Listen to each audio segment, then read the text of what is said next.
মন রূপ যমুনা কুলে আশা বংশী বটমূলে সদয় হয়েও সদাস ভেবে সতত কর বসতি। ও মায়েরা, তোমরা ভগবানকে ডাকো, ডাকার সময় তোমরা কি দাও? ডাকার সময় তোমরা কি দাও? একটা কথা জেনে রাখো, এখানে যারা গান শুনতে এসছো, যখন ভগবানের মন্দিরে পুজো দিতে যাও, আমি জানি সবার চরিত্র কেমন। তোমরা মাথা ঠুকে ঠুকে শুধু ভগবানের কাছে চাইতে থাকো, ভগবান এটা দাও, ভগবান ওটা দাও, জায়গা দাও, জমি দাও, ছেলে দাও, মেয়ে দাও, টাকা দাও, পয়সা দাও, গাড়ি দাও, বাড়ি দাও। ভগবানের কাছে শুধু চাই চাই চাই চাই। ভগবানকে কোনোদিন কিছু দিয়েছো? দিয়েছো? সকাল আর সন্ধ্যাবেলায় দুটো করে সুগারের ট্যাবলেট দিয়ে দিলে হয়ে গেল। সুগারের ট্যাবলেট, গোল গোল গোল গোল সাদা সাদা, হ্যাঁ কি যেন বলে নাম? নকুল দানা। আমি নকুল দানা বলি না, আমি বলি সুগারের ট্যাবলেট। হ্যাঁ, সকাল সন্ধ্যে সুগারের ট্যাবলেট দিলে হয়ে গেল। ভগবান কিন্তু এটাও বলেনি যে তুমি ওটা আমায় দেবে না। ভগবান কি বলেছে গীতায়? পত্রাং পুষ্পং ফলং তোয়ং যো মে ভক্তা প্রযচ্ছতি তদহং ভক্তয়ুপরীতমস্মি প্রজতাত্মনা। কে আমায় পাতা দিল, ফল দিল, ফুল দিল, মিষ্টি দিল আমি দেখি না, আমি দেখব আমার ভক্ত যখন আমায় ডাকছে, তখন আমার ডাকার সময় আমার ভক্তের নয়নে দুফোঁটা ভক্তির জন্য জল আছে কি না। আমি প্রথমেই বলেছি যে প্রেম যদি করতে পারো তাহলেই ভগবানকে ডাকো, ভালোবাসার সম্পর্ক যদি করতে পারো তাহলেই ভগবানকে ডাকো। নইলে ওই নাটক করে ন্যাকামো করে ভগবানকে ডেকে বললাম। সাজা ভক্ত হইও না, সাজা ভক্ত নয়, অন্তরে দিয়ে ভক্ত হও। সাজা বৈষ্ণব, সাজা ভক্ত, সাজা সাধু দুদিনের জন্য আসবে, চলে যাবে। কিন্তু যারা অন্তরের ভক্ত, তারা কিছু না করলেও তারা জগতের কাজ ঠিক করে যাবে। ভক্ত ভগবান বলছে, ভক্ত বলছে যে প্রভু আমি পাহাড়, আমি চলতে পারি না, বলতে পারি না, কি করে তোমার সেবা করব? একটা জন্ম অন্তত মানুষ করে জন্ম দিও, তাহলে মনের মতো সেবা করব। আমার মন রূপ যমুনা কুলে আশা বংশী বটমূলে সদয় হইও সদাস ভেবে সতত কর বসতি। ধর ধর জনার্দন আমার পাপ ভার গোবর্ধন। গৌর হরি বল, হরি বল। জনার্দন পাপ ভার গোবর্ধন। কাম আদি ছয় কংস চরে ধ্বংস কর সম্প্রতি। হৃদি বৃন্দাবনে বাস, হৃদি বৃন্দাবনে বাস। যদি কর কমলাপতি, ওহে ভক্ত প্রিয় আমার ভক্তি হবে রাধা সতী। হৃদি বৃন্দাবনে বাস, হৃদি বৃন্দাবনে বাস। তাহলে ওই একটা পাহাড়কে পুজো করা। হ্যাঁ, বৈশিষ্ট্য কি বলো? বৈশিষ্ট্য কি বলছো আগে বলো, তুমি বলো কি বলো? পাহাড় অসম্ভব, অবিশ্বামিত্র হতেই পারে না, হতেই পারে না, পাহাড়কে কি পুজো করবো? অসম্ভব, কোনো মন্ত্রই নেই। ও বশিষ্ঠ, এই পাহাড় কি পুজো করতে বলছে, কি হবে? নন্দরাজা বলছে এই দেখতে পাচ্ছিস না, সব ঋষিগুণিগণ বলছে পাহাড় পাহাড় পাহাড়। তখন কৃষ্ণ বলছে কে বলেছে পাহাড়? গোবর্ধন একটা সাধারণ পাহাড়, সেটা কে বলেছে? তোমরা গোবর্ধনের ইতিহাস জানো না। গোবর্ধন কে, কোত্থেকে এসছে, কি করে এলো, কেন এলো তোমরা জানো না, তাই তাকে বলছো পাহাড় পাহাড় পাহাড়। গোবর্ধন কোত্থেকে এসছে? চলো তাহলে এবার জানা যাক গোবর্ধনের তত্ত্ব কথা। কোত্থেকে গোবর্ধন এলো? মায়েরা, বৃন্দাবন যারা গেছো তারা গোবর্ধন পরিক্রমা করেছো কি? গিরি গোবর্ধন দর্শন করেছে তো, যে গিরি গোবর্ধন বলে একটা পাহাড় আছে? ওই পাহাড়টা পৃথিবীর কোনো সাধারণ পাহাড় নয়, ওই পাহাড়টা এসছে সরাসরি গোলক বৈকুণ্ঠ ধাম থেকে পৃথিবীতে। তাহলে গোলক বৈকুণ্ঠ ধাম থেকে কি করে পৃথিবীতে এলো, এর একটা ঘটনা আছে, এর তো গল্প আছে। যদি আপনারা জানতে চান তাহলেই বলবো, নইলে বেকার বলে লাভ কি? বলবো, শুনবেন মায়েরা? তাহলে শোনো, গোবর্ধন কি করে এলো জানো? গোলক বৈকুণ্ঠ ধাম রাধা গোবিন্দের নিত্য ধাম, নিত্য স্থান, চিরকালের ওইটাই হচ্ছে তাদের আসল ঠিকানা। সেই গোলক বৈকুণ্ঠ ধামে একদিন রাধা রানী গোবিন্দের চরণ ধরে আত্মনিবেদন করছেন। আস্তে আস্তে আস্তে, কথা নয়, যার চলে যাওয়ার দরকার চুপচাপ চলে যাও, কথা বলতে বলতে যাবে না। সবাই একটু হাত জোড় করে বসুন। রাধারানী গোবিন্দের চরণ পেয়ে আত্মনিবেদন করছে, আত্মনিবেদন করছে। আপনারা আমরা সবাই ভালোবাসা মানে বুঝি আই লাভ ইউ, প্রেম, কিন্তু মানে আমরা জানি না ভালোবাসতে কি করে হয়।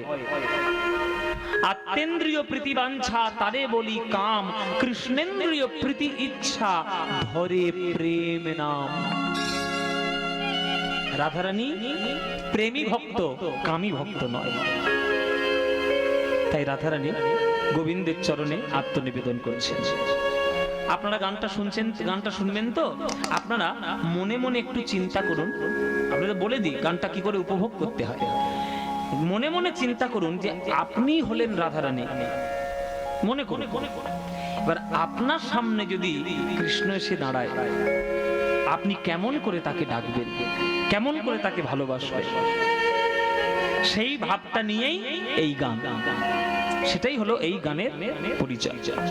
সবাই খুব ভক্তি দিয়ে শুনবে। এগুলোই হচ্ছে বাংলার আদি কীর্তন গান, এগুলোই হচ্ছে বাংলার সম্পত্তি, এগুলোই আসল জিনিস। শোনো, বধূ হে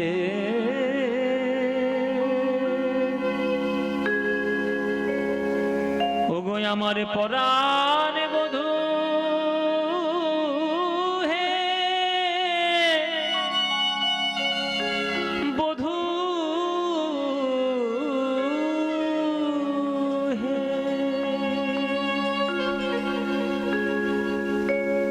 বধূ কি আর বলিব আমি,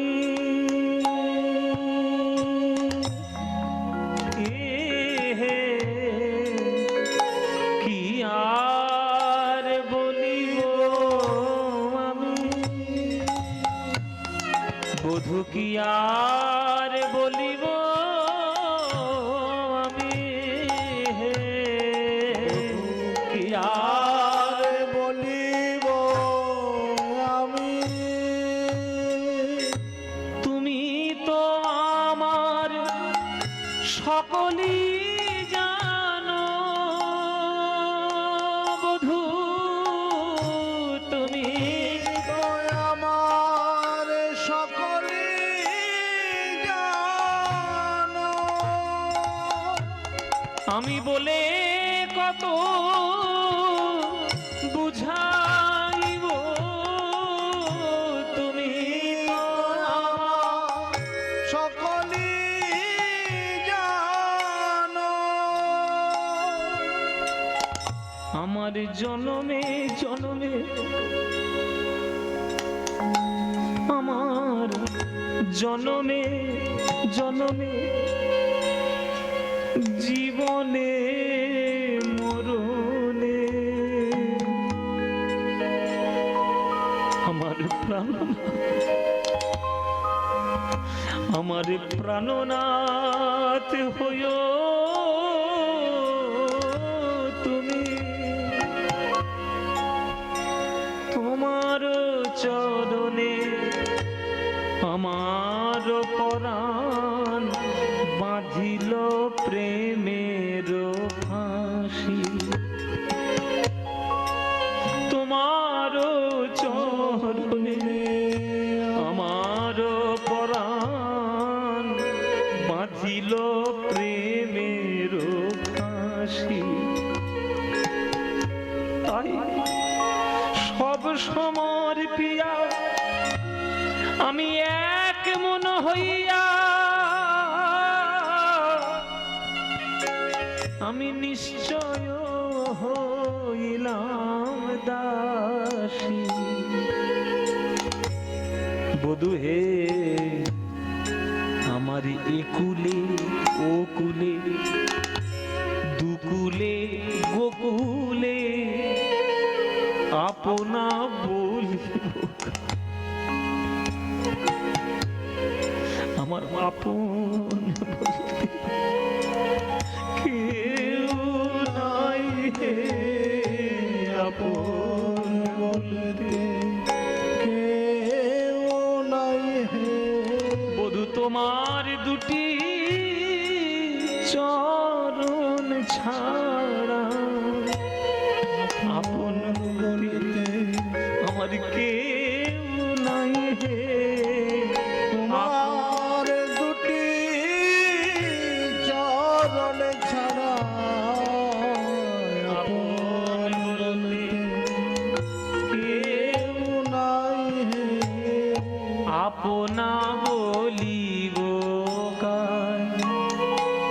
বড় শীতল জানিয়া শরণ লইন ও দুটি কমল পাদ। এখন এখন আখির নিমেষে যদি নাহি হেরি তবে এ পরাণে মরি। চণ্ডী দাস কয় পরশরতন গলায় গাঁথিয়া পরি। আমি বেড়াইব ব্রজের দারে দারে, বেড়াইব ব্রজের দারে দারে। কৃষ্ণ কলঙ্কের হার গলায় পরে বেড়াইব ব্রজের দারে দারে। ওই কলঙ্কের হার গলায় পরে বেড়াই ব্রজের দারে দারে। কলঙ্কের হার গলায় পরে আমায় যে যা বলে বলুক লোকে, বেড়াই ব্রজের দারে দারে। আমি পাগলিনী ভিখারিণী হয়ে বেড়াই ব্রজের দারে দারে। আমি কৃষ্ণ কলঙ্কিনী হয়ে বেড়াই ব্রজের দারে দারে। আমি ভুলাই কাঙালিনী হয়ে মুখে কৃষ্ণ কৃষ্ণ কৃষ্ণ বলে বেড়াই ব্রজের দারে দারে। কৃষ্ণ কৃষ্ণ কৃষ্ণ বলে ব্রজের দারে দারে। কৃষ্ণ কৃষ্ণ কৃষ্ণ বলে ব্রজের দারে। বেড়াই ব্রজের দারে দারে। রাধারানীর প্রেম ভক্তি, রাধারানীর নয়নের জল বিন্দু বিন্দু হয়ে জমা হচ্ছে রাধারানীর বুকের মাঝখানে। রাধারানীর প্রেমের শক্তিতে সেই জলের বিন্দু জমাট বেঁধে পাথর রূপ ধারণ করে রাধারানীর বক্ষ মাঝে জন্মগ্রহণ করলো এই গোবর্ধন। এই শিলাখণ্ড গিরি গোবর্ধন জন্মগ্রহণ করেছে রাধারানীর বুকের মাঝে। সেই বুকের মাঝখান থেকে বলে উঠলো, হে প্রভু, বৃন্দাবনে গোলক বৈকুণ্ঠে যদি এই প্রেম হয় তাহলে বৃন্দাবনে কেমন প্রেম হবে? আমি কি দর্শন পাবো না? তখন গোবিন্দ বলছে তুই দর্শন না করলে দেখবে কে? শোন গোবর্ধন, তুই ত্রেতা যুগের শেষ লগ্নে জন্মগ্রহণ করবি দ্রোণ পর্বতের ঘরে, আর কালের গতিতে তুই যাবি বৃন্দাবনে, মাথা উঁচু করে থাকবি, আমাদের লীলা দর্শন করবি, আর বিশ্ব ব্রহ্মাণ্ড যতদিন থাকবে রাধা গোবিন্দের প্রেম যে শ্রেষ্ঠ প্রেম সেটাও মাথা উঁচু করে জগৎবাসীকে সবাইকে জানাবি। আশীর্বাদ করলাম। কৃষ্ণের আশীর্বাদে সেই গিরি গোবর্ধন প্রথম পৃথিবীতে এলো ত্রেতা যুগের শেষ লগ্নে দ্রোণ পর্বতের বাড়িতে, দ্রোণাচল পর্বতে। জায়গাটা কোথায়? জায়গাটার নাম হচ্ছে দেরাদুন। দেরাদুন চেনেন তো? দেরাদুন নাম শুনেছেন মায়েরা? দেরাদুন কিসের জন্য বিখ্যাত বলুন দেখি? বাসমতি চালের জন্য দেরাদুন খুব বিখ্যাত। এই যে দেরাদুন নামটা এসছে দেরাদ্রোণ থেকে। আগে নাম ছিল দেরাদ্রোণ, দ্রোণাচল পর্বতগানে রয়েছে ওই জন্য দেরাদ্রোণ, আর সেটা ভেঙে ভেঙে এখন হচ্ছে দেরাদুন। ওইখানে জন্মগ্রহণ করলো গিরি গোবর্ধন প্রথম, ওই পাহাড়ের কোলে জন্ম নিল। এইবার ভগবান শ্রীবিষ্ণু সপ্ত ঋষির এক ঋষি, তার নাম পুলস্ত, সেই পুলস্ত ঋষিকে দর্শন দিলেন। পুলস্ত প্রভু, আজ্ঞা দিন প্রভু, যাও পুলস্ত, শুধু যোগ ধ্যান নিয়ে থাকলে চলবে? যাও গিয়ে তীর্থ দর্শন, তীর্থ ভ্রমণ করে এসো। ঠিক আছে প্রভু, আপনি যখন বলছেন নিশ্চয়ই যাবো। দাঁড়াও, একা কোথায় যাচ্ছে? বলে একা যাবো না তো দোসর কোথায় পাবো? দোসর কোথায় পাবো? বলে ওই জন্মগ্রহণ করেছে দ্রোণ পর্বতের ঘরে গিরি গোবর্ধন, ওকে সঙ্গে করে নিয়ে তুমি তীর্থে ভ্রমণ করো। তাই হবে। পুলস্ত ঋষি গিয়েছে দ্রোণ পর্বতের বাড়িতে গিরি গোবর্ধনের কাছে। এইটা হচ্ছে গিরি গোবর্ধন, এইটা গিরি গোবর্ধন। মায়েরা, এইটা গিরি গোবর্ধন। মুখটা দেখুন, ঠিক পাহাড়ের মতো টিলা দেখতে পাবেন।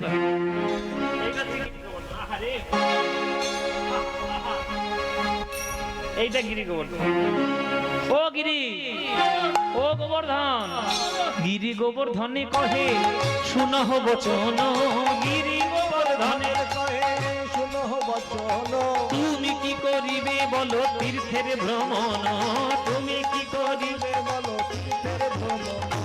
আজ গিরি গোবর্ধন বলে শুনো মোরে বাণী, গিরি গোবর্ধন কহে শুনো মোরে বাণী, লোক মুখে শুনি আমি সাধক আপনি, লোক মুখে শুনি আমি সাধক আপনি। আমায় কোলে করে নিয়ে চলো, কোলে করে নিয়ে চলো, আমায় কোলে করে নিয়ে চলো, কোলে করে নিয়ে চলো, তবেই আমি তীর্থে যাব, কোলে করে নিয়ে চলো। তবেই আমি তীর্থে যাব, কোলে করে নিয়ে চলো। কি হে? কোলে করে নিয়ে আনন্দ হচ্ছে না? হ্যাঁ, তীর্থ ভ্রমণ করব, আনন্দ হচ্ছে না? কিন্তু আমি যাব কি করে? আমি কি আর হাঁটতে পারি, চলতে পারি, বলতে পারি? আপনি যদি কৃপা করে আমাকে মাথায় করে একটু তুলে নিয়ে যান। হ্যাঁ, শখ কত? পাহাড়কে নাকি মাথায় তুলে নিয়ে যাবো? এটা পাহাড়কে তুলে নিয়ে যাওয়া যায়? তা গিরি গোবর্ধন বলছে তা কিসের সাধনা করেছেন একদিন? আপনার নাম সপ্ত ঋষির মধ্যে এক ঋষি পুলস্ত, বিরাট বড় বড় সব কাণ্ড কারখানা করে বসে আছেন, হ্যাঁ, আর আপনি একটা পাহাড়কে তুলতে পারবেন না? কিসের সাধনা করলেন? এই সাধনার দোহাই যখন দিয়েছে, সাধনা দিয়ে ঠুকে কথা বলেছে, তখন পুলস্ত গিয়েছে রেগে। কি তুই একটা পাহাড়, আমি পুলস্ত ঋষি, আমি কত বড় সাধক হয়েছি, তোকে প্রমাণ দিয়ে আমাকে প্রমাণিত হতে হবে? দাঁড়া, তোর বজা দেখাচ্ছি, চল। তোর মতো 10টা পাহাড়কে আমি সঙ্গে তুলে নিতে পারি, চল। পাহাড় নেবো। একবার মাথায় করে তুলে নিয়েছি। গিরি গোবর্ধনে রে ফিরেতে লইয়া, গিরি গোবর্ধনে রে, হরি বল হরি বল, গিরি গোবর্ধনে রে, আরে পুলস্ত ঋষি চলে নাচিয়া, পুলস্ত ঋষি চলে নাচিয়া নাচিয়া, পুলস্ত ঋষি চলে নাচিয়া নাচিয়া, পুলস্ত ঋষি চলে নাচিয়া নাচিয়া। চারি ধাম চারি কাল করিয়া ভ্রমণ, চারি ধাম চারি কাল করিয়া ভ্রমণ, বৃন্দাবন ধামে আসি দিল দর্শন, বৃন্দাবন ধামে আসি দিল দর্শন। চার ধাম চার কাল ভ্রমণ করে এসে সবার শেষে দর্শন দিলেন বৃন্দাবন ধাম। বৃন্দাবন ধামে পুলস্ত ঋষি পা দেওয়া মাত্রই বুঝতে পেরেছেন যে এইখানে অদূর ভবিষ্যতে রাধা গোবিন্দের লীলা হবে। পুলস্তের ইচ্ছা যে যেখানে রাধা গোবিন্দের লীলা হবে সেইখানে আমি বসে বসে একটু ধ্যান করব না।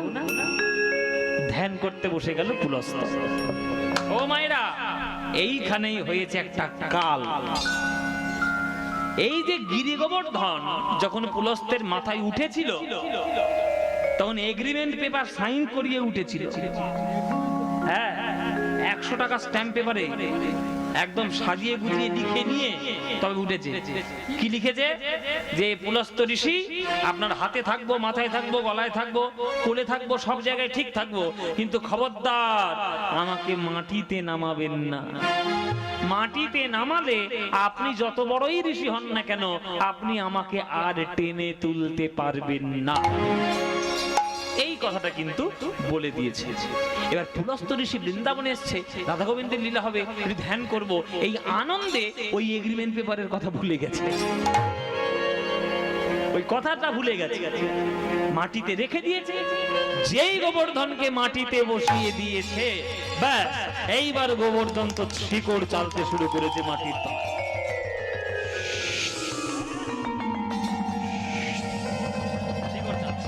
একবার চেপে চেপে চেপে চেপে গোবর্ধন গেল বসে। পুলস্তের ধ্যান হয়ে গেছে। ধ্যান হয়ে গিয়ে বলছে সব তীর্থ ভ্রমণ শেষ, বাবা যার ছেলে তার ঘরে দিয়ে আসি বাবা, তাহলে ঝামেলা কাটবে। এ বাবা গোবর্ধন চলো বাবা, ঘরে যাবে, চলো ঘরে চল, ঘরে চল। সময় হয়ে গেছে, বেশি রাত হয়ে গেছে।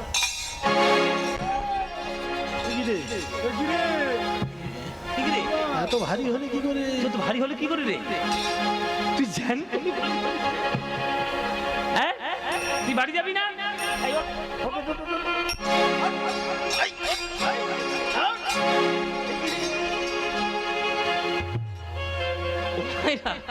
যত জোরে জোরে টানে গিরি গোবর্ধন আরো যাই বসে।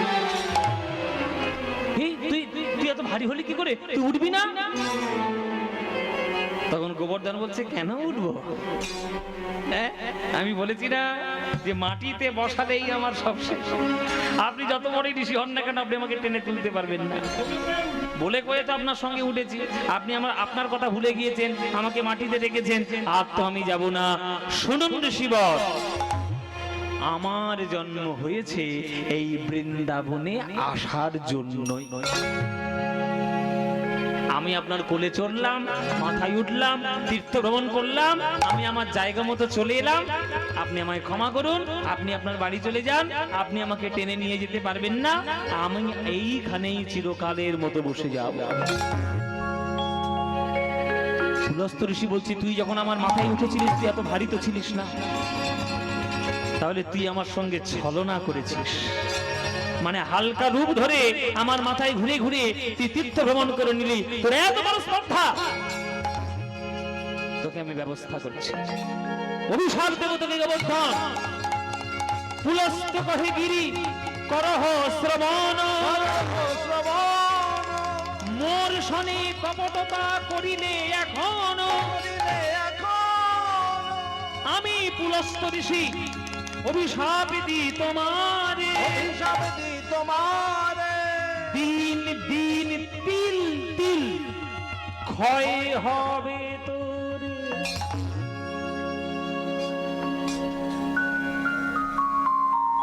প্রত্যেক দিন একটা তিলের মাপে গিরি গোবর্ধন ক্ষয় হয়ে যাবে। এই অভিশাপ আজও পর্যন্ত মাথায় নিয়ে এখনো পর্যন্ত বৃন্দাবনে গোবর্ধন আছে বাবা। কিন্তু আপনারা জেনে রাখুন যে বৃন্দাবনে গোবর্ধন আগে যতটা উঁচু ছিল এখন কিন্তু এতটা উঁচু নেই, একটু ডাউন হয়েছে। হ্যাঁ, আর এটাও শাস্ত্রে লেখা আছে যে ডাউন হতে হতে ক্ষয় হতে হতে যেদিন সব ক্ষয় হয়ে একেবারে পৃথিবীর সঙ্গে সমান, ব্যাস মায়েরা সেদিন বলো হরি হরি বল হয়ে যাবে। কি হবে সেদিন? কে বাঁচাবে তোমাদের? মায়েরা বলছে তখন কে বাঁচে? যারা থাকবে তারা ঠেলা বুঝবে। আমরা কি থরি থাকবো সেদিন? হ্যাঁ, একে আমরা 100 বছর বাঁচার ইচ্ছে খুব ছিল, বুঝলে মায়েরা? এখানে যারা গান শুনছো তোমরা বলো তো, একজন হাত তুলে বলো 100 বছর কে বাঁচবে? 100 বছর বাঁচবে কে? হাত তোলো। 100 বছর বাঁচবেন তো? আপনার থেকে ছোট কিন্তু আমি খোঁজ নেব। 100 বছরের আগে যদি গিয়েছেন তখন ব্যবস্থা আপনার হবে। এই যে 100 বছর বাঁচা আমাদের মানে কলিযুগের হিসেব অনুযায়ী মোটামুটি একটা ফিক্স ছিল, কিন্তু হ্যাঁ 100 বছর কলিযুগ, কিন্তু এই মুখ পোড়া করোনা এসে সব সর্বনাশ করেছে। করোনা এসে আমাদের ফুসফুসি ডাউন করে দিয়েছে, ফুসফুসিতে একেবারে সব সর্বনাশ হয়ে গেছে, আর আয়ু ওই রকম নেই। যাই হোক, মজার কথা যাই হোক, কিন্তু এটা শাস্ত্রে লেখা আছে যে গিরি গোবর্ধন যেদিন মিশে যাবে, তিল তিল ক্ষয় ক্ষয় হতে হতে সেদিন আমাদের কিন্তু পৃথিবীর শেষ। সেই অভিশাপ মাথায় নিয়ে গিরি গোবর্ধন দাঁড়িয়ে রয়েছে। তাই বাবা, গিরি গোবর্ধন কোনো সাধারণ পাহাড়ে নয়, গিরি গোবর্ধন এসছে গোলক থেকে, তবে বৃন্দাবনে এই গিরি গোবর্ধনের পুজো করতে হবে। যত গোপগণ গিরির পূজন, যত গোপগণ গিরির পূজন, এই মর অভিমত, এই মর অভিমত। কহে কৃষ্ণ দাসে বাড়াইয়ে উল্লাসে সবাসে বচন রীত, কহে কৃষ্ণ দাস বাড়ায় উল্লাস শিবাস বচন রীত। এই তাহলে পুজো শুরু করে দাও, চলে চলে পুজো শুরু করে। এই তাহলে গোপাল যখন বলেছে, গোপালের যুক্তি কিন্তু ঠিক বাবা। হ্যাঁ, ইন্দ্রকে দেখা যায় না, তাহলে গোবর্ধনকে পুজো করা হোক। আজকের থেকে বৃন্দাবনে নতুন হ্যাঁ গোবর্ধনের পুজো হবে। এই সব পুজোর তরজোর করো। ও মাইরা যাও, পাশের দোকান থেকে ফল নিয়ে এসে যাও। হ্যাঁ করে দেখছো কি? যাও। হ্যাঁ ফল দোকান বন্ধ হয়ে গেছে। লিচু নিয়ে এসো, লিচু, আম, কলা ফলা কি আছে সব নিয়ে এসো। দেখো, পুজোর সামগ্রী তো লাগবে, তাই পুজো করতে বসেছে। হ্যাঁ, কত শত ব্রাহ্মণ এসছে বাবা। যারা ব্রাহ্মণ এসছে না, তাদের সহস্র স্বর্ণ মুদ্রা দিয়ে তাদেরকে সম্মান করবে। অতিথি সৎকার তুমি যদি না জানো, তোমার সংসারের কল্যাণ জীবনে হবে না। অতিথি সৎকার মনে করো তুমি কাউকে নিমন্ত্রণ করে নিয়ে এসছো, কাউকে আমন্ত্রণ করে তুমি তোমার বাড়িতে, সে তো নিজে থেকে আসতে চায়নি, তুমি নিয়ে এসছো। তাহলে তুমি যখন আমন্ত্রণ করেছো, তাহলে তোমার খেয়াল থাকা উচিত যে তার ঠিকঠাক সেবা হচ্ছে কিনা। তুমি যদি অতিথির সেবা সৎভাবে ঠিকভাবে না করো, তাহলে তুমি যত বড়ই হও না কেন, ডাউন তোমার হতেই হবে। সংসারের উন্নতির জন্য 4 জনের আশীর্বাদ প্রয়োজন, জেনে রাখো। সংসারের উন্নতির জন্য 4 জনের আশীর্বাদ প্রয়োজন। শাস্ত্রে লেখা, কে কে? আচার্য দেবো ভব, অতিথি দেবো ভব, মাতৃদেবো ভব, পিতৃদেবো ভব। বাবা মা প্রথম, একদম প্রথমে বাবা মা। বাবা মাকে তুমি খেয়াল রাখতে পারো না, বাবা মার চরণে সম্মান জানাতে পারো না, তুমি এমএলএ হবে, ডাক্তার হবে, বদ্যি হবে, প্রফেসর হবে, মাস্টার হবে, সব হবে, মানুষ হতে পারবে না কখনো, মানুষ হতে পারবে না। তাই বাবা মার চরণে আগে ভক্তি, একদম 2জন হয়ে গেল বাবা মা। 3 নম্বর হচ্ছে আচার্য, মানে যিনি আমাকে শিখিয়েছেন, যিনি আমার গুরু, তার চরণে যেন কোনো রকম কোনো আতিথেয়তায় ত্রুটি না হয়। আর 4 নম্বর হচ্ছে অতিথি, যিনি তোমার বাড়িতে তুমি আমন্ত্রণ করে তাকে নিয়ে এসছো। তুমি আমন্ত্রণ করছো, আবার তুমি অপমান করছো, কত বড় সর্বনাশ করছো তুমি জানো কি? সেই লোকনাথের গল্প শুনেছেন তো? কুকুর এসেছিল, হ্যাঁ, সেই কাঠ দিয়ে, চেড়া কাঠ দিয়ে, মানে জ্বালানো কাঠ দিয়ে মেরেছিল না। আর সে ভক্ত গিয়ে দেখছে লোকনাথ বাবার পিঠে সেই কালো দাগ, মানে জ্বলে গেছে। বাবা, তোমার পিঠে দাগ লাগলো কি করে? বলে, কেন? আমি তো তোর বাড়িতে গেলাম, তুমি তাড়িয়ে দিলি যে। তুমি কখন গেলে? বলে, কেন? ওই যে পাতের পাশে কুকুরটা খাচ্ছে, আমি তো ওই রূপেই গেছি। ভগবান প্রত্যেকটি জীবের হৃদয়ের মধ্যে রয়েছে। বাড়িতে একটা কুকুর এলো, তাকেও যেন এরকম তাড়িয়ে না দেওয়া হয়। আর মানুষ তোমার বাড়িতে এসছে কত আশা নিয়ে, তুমি তাকে অপমান করে তাড়িয়ে দিচ্ছ, তার সেবার মধ্যে ত্রুটি রাখছো। তাই বাবা, বিপ্রেরে দক্ষিণা দেবে হে লক্ষণা, বিপ্রেরে দক্ষিণা দেবে হে লক্ষণা, বিপ্রেরে দক্ষিণা দেবে হে লক্ষণা, বিপ্রেরে দক্ষিণা দেবে হে লক্ষণা। এই মোর অভিমত, এই মোর অভিমত। কহে কৃষ্ণদাস বাড়াইয়ে উল্লাস শিবাস বচন রীত, কহে কৃষ্ণ দাস বাড়ায় উল্লাস শিবাস বচন রীত।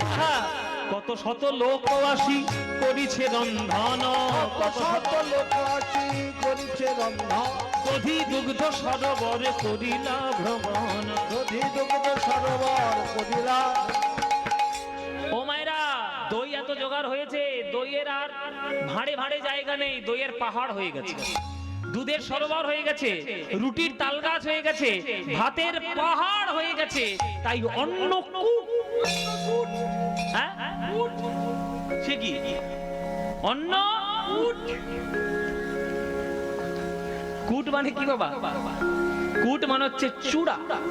মানে এত ভাত রান্না হয়েছে যে ভাত আর মনে হচ্ছে না, ভাতের পাহাড় মনে হচ্ছে। তাই অন্নকূট, অন্নকূট উৎসব। অন্নকূট উৎসব ওইখান থেকে শুরু হয়েছে। এখানে অন্নকূট উৎসব হয় আশেপাশে কোথাও? অন্নকূট উৎসব কোত্থেকে তৈরি? এইখান থেকেই তৈরি। এত তরকারি রান্না হয়েছে।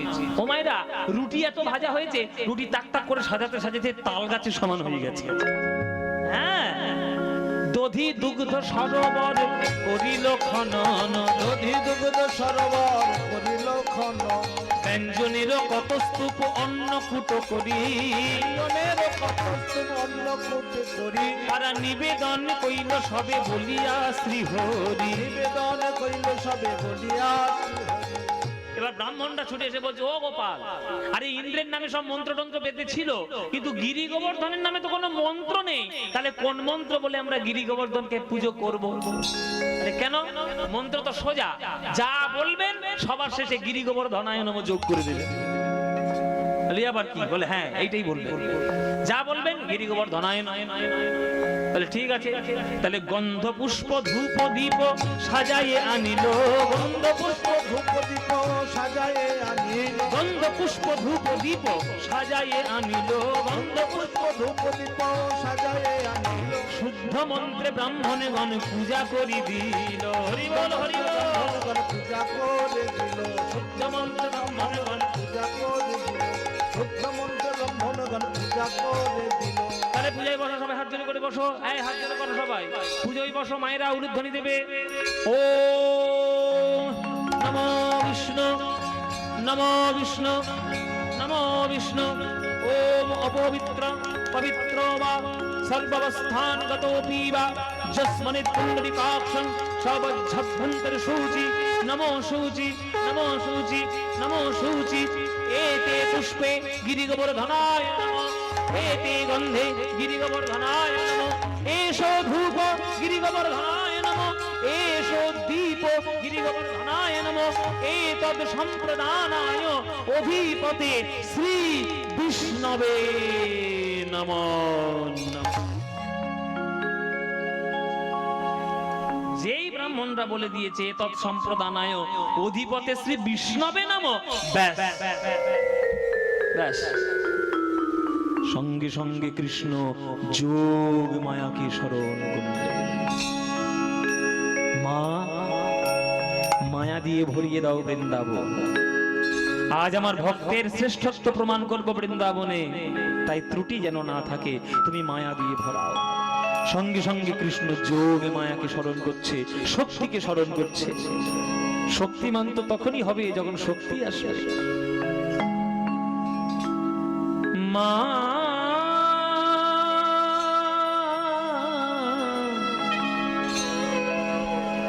মা গো,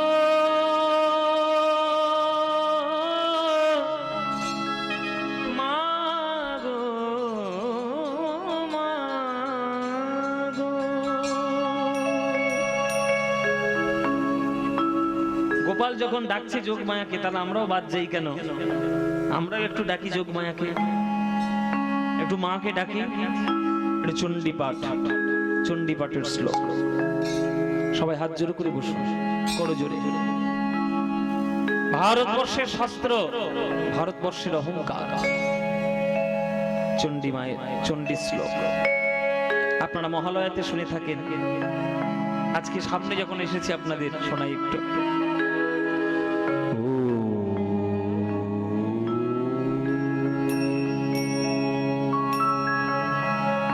উলুধ্বনি দেবেন মায়েরা।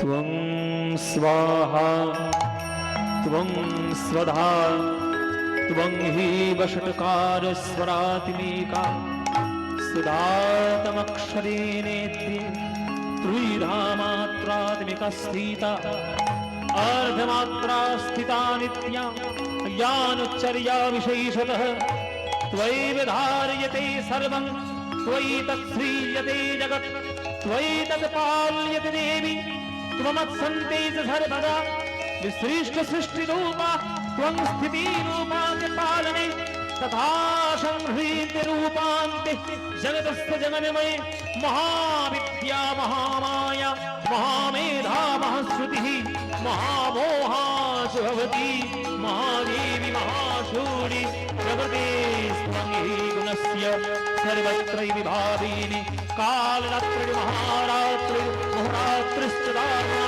त्वं ह्रीं त्वमीश्वरी त्वं ह्रीं त्वं बुद्धिर्वदलक्षणा लज्जा मुष्टिर्धातुष्टि त्वं शान्ति कान्तिरेव च खड्गिनी शूलिनी घोरा गदिनी चक्रणी तथा शङ्खनी चापिनी बाण भूषणी परिधायुधा सौमा सौम्य तराशैष सौम्यभ्यस्तति सुन्दरी परात्मक परमा त्वादप परमेश्वरी ओम सर्वमाङ्गलमाङ्गल्ये शिव सर्वार्थ साधिके शरण्ये त्र्यम्बके गौरी नारायण नमस्तुते सृष्टि स्थिति विनाशानं शक्तिभूते सनातने गुणाश्रये गुणमये नारायणे नमः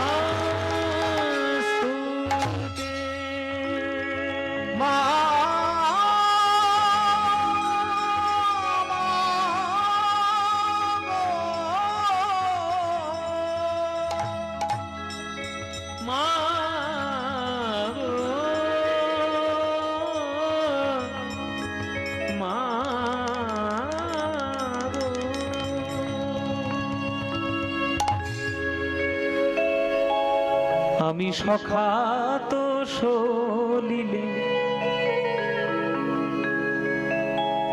চণ্ডীপাঠের শ্লোক যখন হলো তাহলে একখানা মায়ের গান হবে নাকি? হ্যাঁ, যদি বলেন তাহলে গাই। এইগুলোই তো আমাদের বাংলার সম্পত্তি, শ্যামা সঙ্গীত। আমার খুব প্রিয় এইটা গান, এই গানটি আপনাদের একটু শোনাই। সখা তো সলিলে ডুবে মরি শ্যামা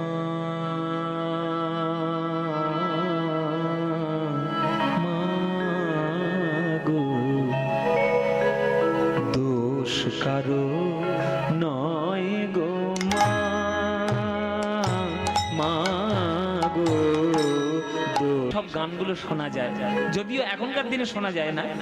এখনকার দিনে কালী পুজো হলেই সকাল থেকে শুধু শুরু হবে ঘু ঘু ঘু ঘু DJ DJ DJ DJ DJ. আমি জানি না যে ডিজে বাজিয়ে মাকে কি ধরনের শান্তি দেওয়া যায়। এত মায়ের কানের ধারে ডিজে বাজিয়েছে, মা কালীর পর্যন্ত হার্ট অ্যাটাক হয়েছে।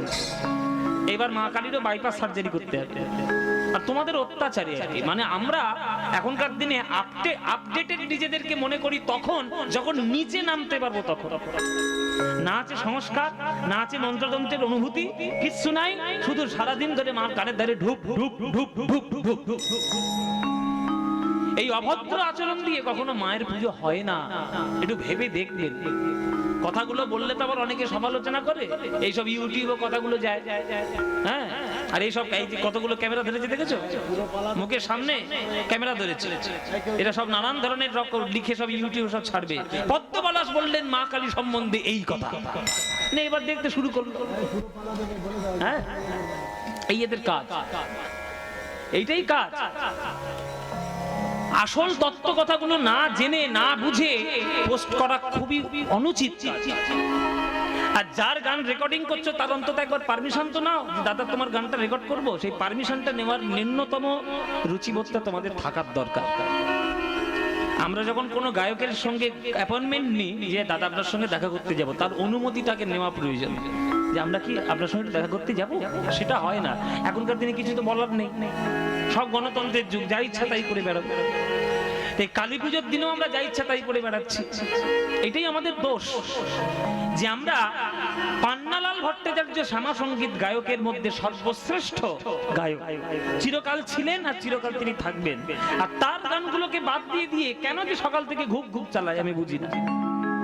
এই হচ্ছে সেই গান যে গানগুলো শুনলে বাড়ি কক্ষে ক্রমে এলো বক্ষে।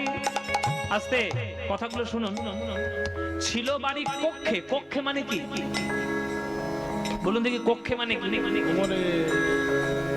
কক্ষে মানে ঘরে নয়, এখানে কক্ষে মানে কোমরে। আপনারা বলেন না কাঁখে করে জল আনতে যায় কলসি নিয়ে, কলসি কাঁখে করে নিয়ে আসে কাঁখ। এই কাঁখ শব্দটি কক্ষ থেকে এসেছে। কক্ষ মানে কোমর। ছিল বাড়ি কক্ষে মানে জলটা এতক্ষণ কোমর পর্যন্ত ছিল, এবার ক্রমে এলো বক্ষে, এবার বুক পর্যন্ত উঠেছে। কি সাহিত্য! ছিল বাড়ি কক্ষে ক্রমে এলো বক্ষে, এবার জীবনে জীবনে মা কেমনে হয় রক্ষে। জলের আরেক নাম কি বাবা? জলের আরেক নাম জীবন। সেই জীবন রূপী বাড়ি আমার বুক পর্যন্ত উঠে গিয়ে এমন ত্রাস আমাকে ধরাচ্ছে যে ওই জলরূপী জীবনের মধ্যে আমার দেহের জীবনটি কি করে রক্ষা করব সেটাই আমি ভেবে পাচ্ছি না। ছিল বাড়ি কক্ষে ক্রমে এলো বক্ষে, জীবনে জীবনে মা কেমনে হয় রক্ষে। আছি তোর অপেক্ষে যে মা মুক্তি ভিক্ষে, আছি তোর অপেক্ষে। সব দেখুন ক্ষয়মর্দনের সক্ষীয়। ছিল বাড়ি কক্ষে ক্রমে এলো বক্ষে, জীবনে জীবন মা কেমনে হয় রক্ষে, আছি তোর অপেক্ষে। বুঝতে পারছেন? সব কটাই ক্ষয়মর্দনের সক্ষীয়। আছি তোর অপেক্ষে দে মা মুক্তি ভিক্ষে, কটা খেতে করে পা মা মা মা